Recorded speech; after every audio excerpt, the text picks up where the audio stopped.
Namaste yogis and lovers of wellness, and welcome back to the Yogi Blair YouTube channel. Today is a very special series that I am starting for you guys. We are going to do a beginner's guide to yoga. I'm going to do a couple of episodes talking about all the little things that you need to know, different terms. What are those weird words that people say when they say the poses? And I'm just going to get into all of it for you.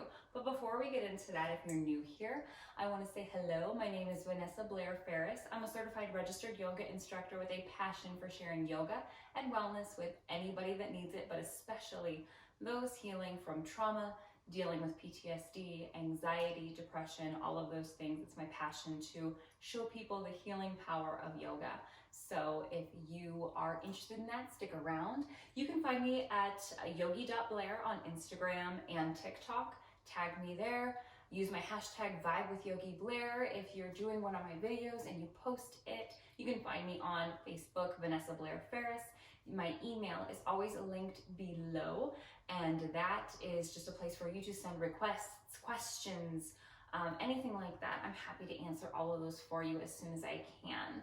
And with all of that out of the way, let's start with our practice today.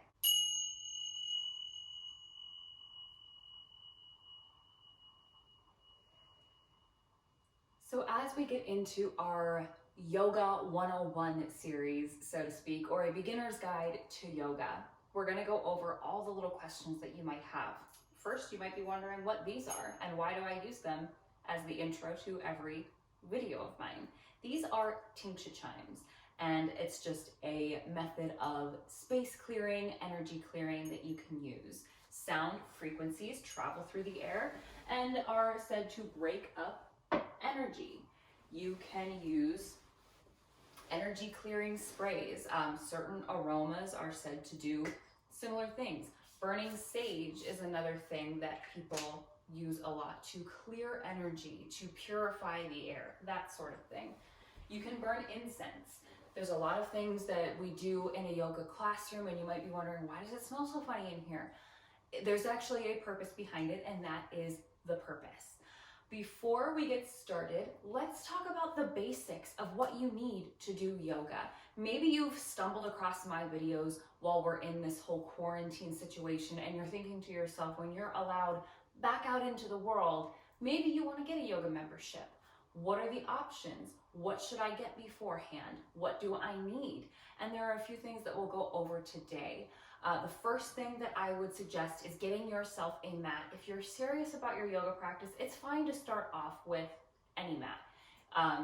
Get a cheap mat so that you can see if you like yoga to begin with. You don't want to go spend $65 to $100 on a mat for yourself to find out that you don't really like yoga. So I would suggest starting out with whatever you want, but if you're serious about your practice, you may want to consider a better mat. It's going to make your practice easier. Your hands aren't going to slide as much because you'll find on cheap mats that your hands do slide down them quite easy, especially in downward facing dog. So my suggestion would be to get, my two favorite brands are Jade and Lululemon. My Lululemon one is my go-to if I feel like my hands are sliding. I love that mat, and I'll go ahead and show you here. You'll probably see these in a lot of my videos. This is my Jade mat. This is my Lululemon. This one has a more rubbery, sticky texture, so your hands really stay in place. This one's great for a yin practice. It's nice and soft. And every purchase of a Jade mat goes to planting trees, I believe. So it's just a good cause, a way to give back to the environment. So these are the two that I would recommend. They're not too terribly priced either. If you have a mat that is on the cheaper side and your hands slide, there are things that you can purchase for the time being for your hands to not slide as much. One of those long yoga towels, they're about the size of this rug that you can put over your mat, and they work really well when they're moist from sweat. They keep your hands in place. Another thing to consider if you have a good mat and you don't need a big long towel would be to get a little sweat towel. Some studios offer them, but I think it's always just nice to have your own. You can take it with you, wash it yourself. You don't have to worry about somebody else having to touch your sweaty stuff. And it's just a nice thing to have if you're taking hot classes or anything else.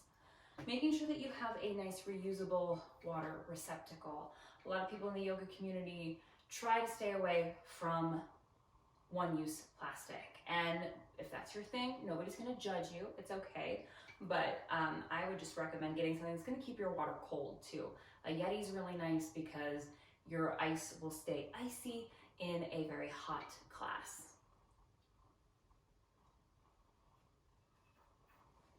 The other thing to just keep in mind, other than that, you really don't need any props. If you want to purchase your own yoga props for a home practice, that's fine. You can get yoga blocks, yoga blankets, yoga wheels, bolsters, eye pillows, all that kind of stuff. But if you're going to a studio, they're going to have it there for you most of the time, which is great. So you don't have to worry about spending all of that money just yet until you know that you're really passionate about it. And other than that, just making sure that you have clothing that is comfortable for you to practice in. I personally prefer things that kind of are form-fitting because when things get baggy and they fall over my face, it's a distraction. I don't like when there's a bunch of fabric to trip up on. So I like an outfit like this to practice in. And it keeps me from sweating all over the place and being uncomfortable. My arms are free, but there's also not a ton of fabric in my way.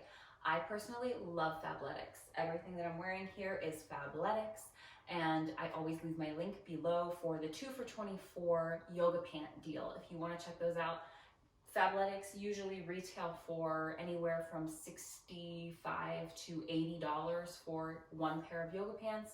With the link in my description, you get 2 for $24 if you're a new customer, and it also gives me a little bit of a kickback towards my next purchase, which is really helpful when you go through yoga clothes as much as I do. This is my work attire, so it's really helpful to anybody that uses that link. You just click on the link, do your shopping, and it will give me a little reward. So if you're wanting to check it out, they run a lot of sales. They do a lot of great stuff. So even though you see that high price there sometimes, it's usually not that high of a price, especially if you're a VIP member. And they always email you to skip the month if you're worried about your subscription.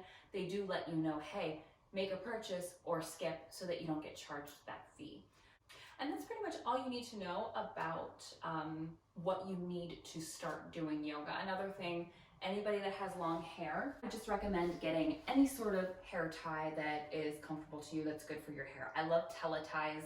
They are a little bit expensive, but they last quite a while. They're really good for your hair and they really keep your hair in place, and a portion of their proceeds goes to cancer research. So that's always a good option. And I just like to always make sure that my hair is out of my face for a yoga practice. For me, it's usually the high bun. Doesn't always work for headstands, but other than that, the high bun is pretty much my best bet when it comes to keeping everything out of the way, especially when my hair is super long.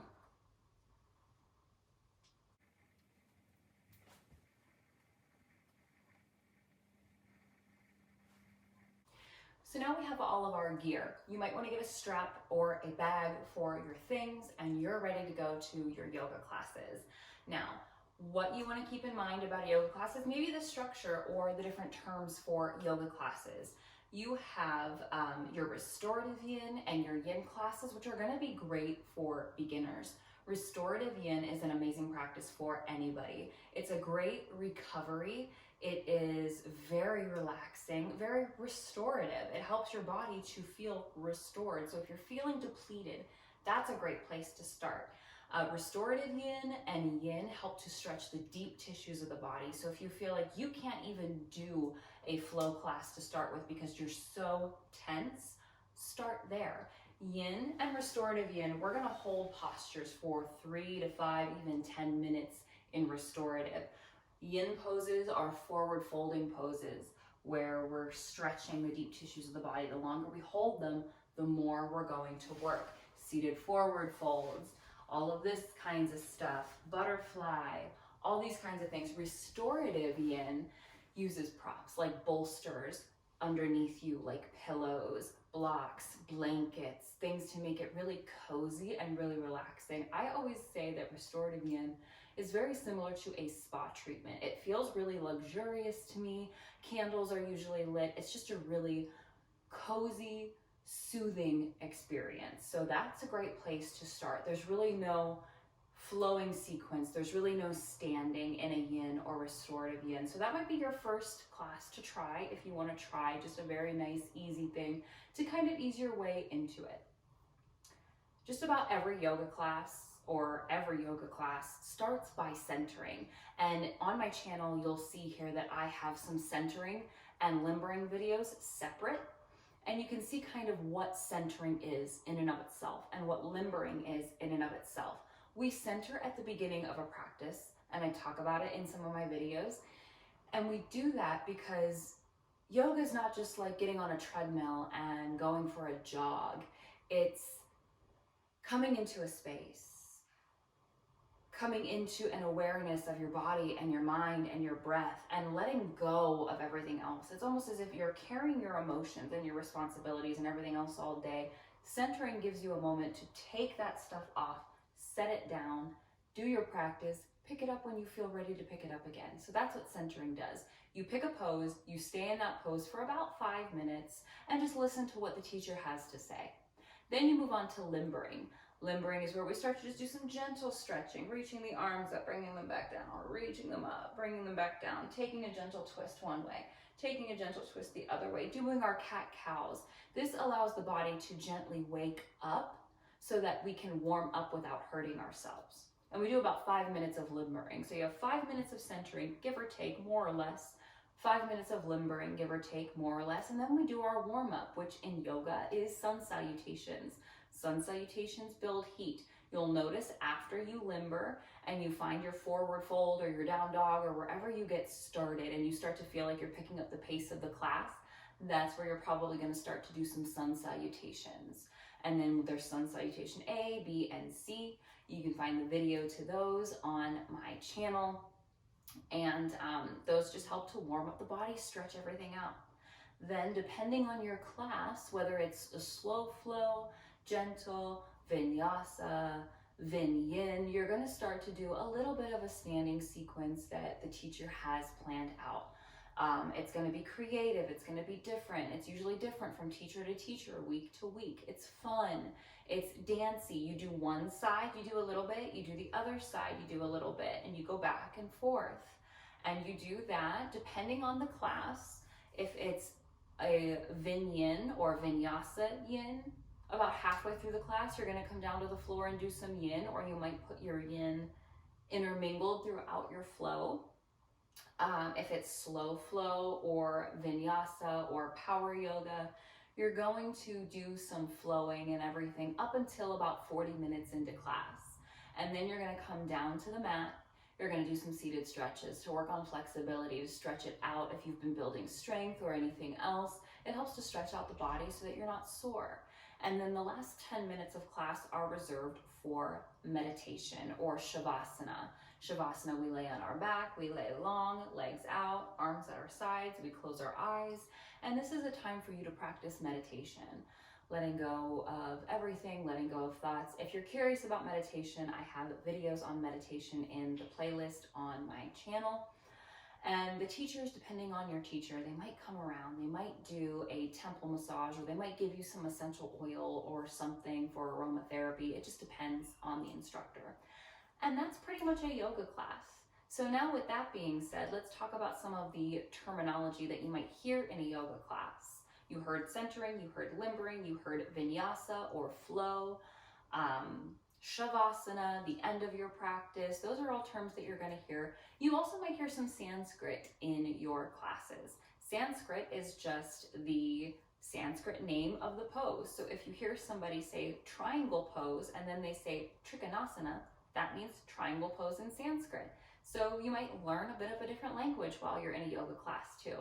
Typically speaking, most instructors will say the English and the Sanskrit so that nobody's confused. So don't worry about not knowing what you're doing, and it's perfectly okay for you to kind of look and see if you're doing the right thing.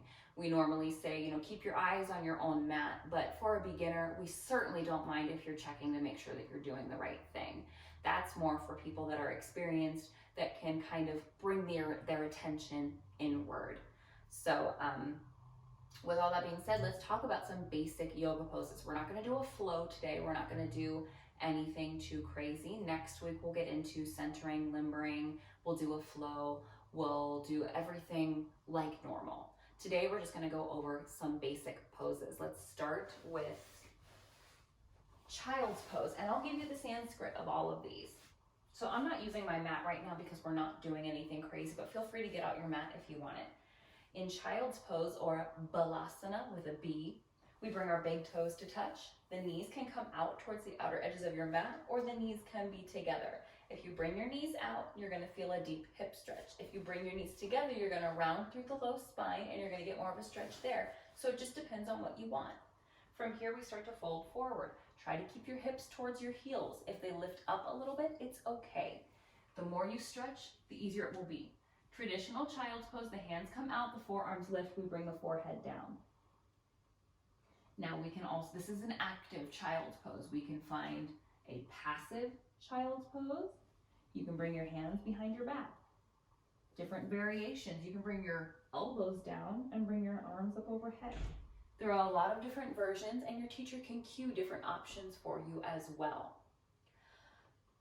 From child's pose, let's come up to tabletop. This is where a lot of limbering happens. Cat-cows are a big one. Stack your shoulders over your wrists, spread your fingertips wide. Inhale, drop your belly, lift your gaze. Exhale, round through the spine, tuck the tailbone, gaze towards the navel. Inhale and exhale. Inhale and exhale.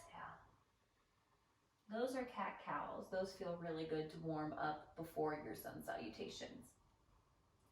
The next one, walk your hands out a hand length or so, lift your hips up, downward facing dog. This one is where a lot of beginners have some trouble, and it gets easier with time and with a good mat. We want to think of spreading our fingertips wide. Look forward, check that your middle fingers are facing forward or slightly turned out depending on how your shoulders feel. Think of pressing into each finger and the spaces between your fingers. Let your shoulders roll down. Let your head hang heavy. Pull your belly button in and up. Think of finding length in the spine, lifting the hips, pressing the legs towards the back of your mat, and send your heels towards your mat. They don't have to touch. To modify this, you can bend your knees, your heels can be lifted, whatever you need to do. Another common yoga pose is forward fold, Uttanasana. So step your feet up, get your hips over your knees over your ankles, and start to fold forward. To start here, if you need to bend your knees, you always can bend your knees. We want to think of folding with a flat back. So we're lengthening through the spine. We're not rounding. The shoulders aren't by the ears. Shoulders are back, heart's lifted, we fold forward. Half lift is another one where we make an L with the body. Still keeping those hips over knees over ankles. Make an L. Hands can come to thighs, to shins, or to the floor. From here, bend into your knees, roll up. We'll find mountain pose, Tadasana. So in Tadasana, we're standing nice and tall. We're rooting into what we call the four corners of the feet. If my hand is a foot and my fingers are toes, the ball of your foot, the two sides, and the heel of your foot, the two sides, those are the four corners of the feet. So lift your toes, spread them wide, set them back on your mat. That's going to give you that nice foundation. Find where you need to get the hips over the knees over the ankles. You can look in a mirror to kind of help. And you can tilt your pelvis kind of anteriorly in order to get a nice tall low back. Lift through your heart, draw your shoulders back. Hands can come to your sides, palms shine forward. Slight tuck to the chin. This is a good mountain pose. Engage your core to protect your back. Another very common one is Utkatasana, chair pose. Bend your knees from your mountain pose, reach your arms up overhead. And again, we want to keep those feet close together. Big toes can touch, or there can be a little bit of space between the feet. Knees track in. And we want to tuck that pelvis in to keep the spine nice and straight.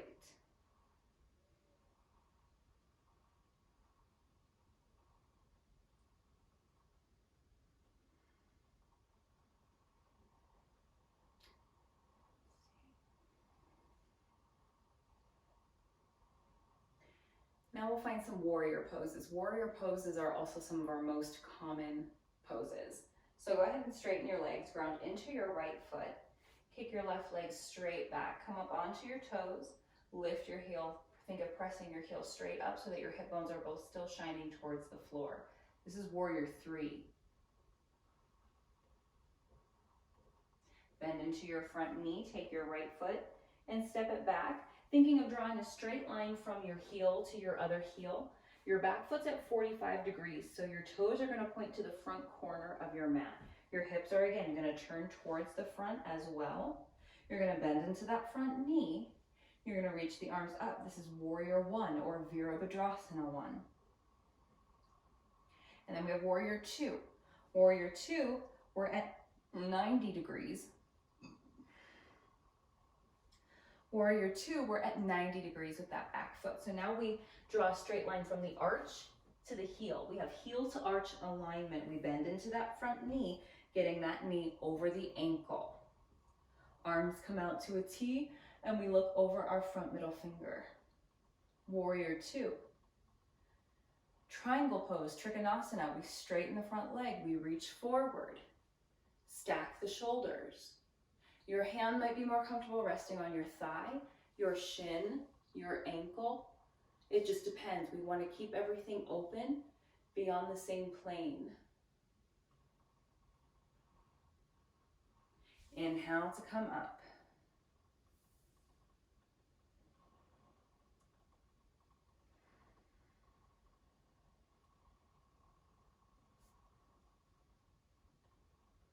Now from our warrior 2, turn your toes so that your heels come in, your toes come out, bend into your knees. This is goddess squat, another common one. We have starfish, we have goddess. We can take a wide-legged forward fold, straightening the legs. You can pigeon toe your feet, now toes in, heels out, and fold forward here. Heel toe your feet together and come down to your seat. Sukhasana is another very common one. This is seated, Sukhasana or easy seat is another one where we stack one shin in front of the other. So my right foot, the bottom of my foot comes to the inside, or to the bottom, So my right foot comes to the inside of my left leg. And then my left foot comes to the outside of my right shin. If that's uncomfortable, you always have the option to cross the ankles or anything else. Lotus or Padmasana, we take opposite feet up into the hip creases. You can do half lotus to start for a beginner, or full lotus, Padmasana, like so. Release your feet, send your legs long. Dandasana, staff pose, sitting up nice and tall. Paschimottanasana, seated forward fold. We fold forward just like in our standing fold. Thinking of keeping the back flat. You can bend your knees if you need to. And then roll it back, find Shavasana.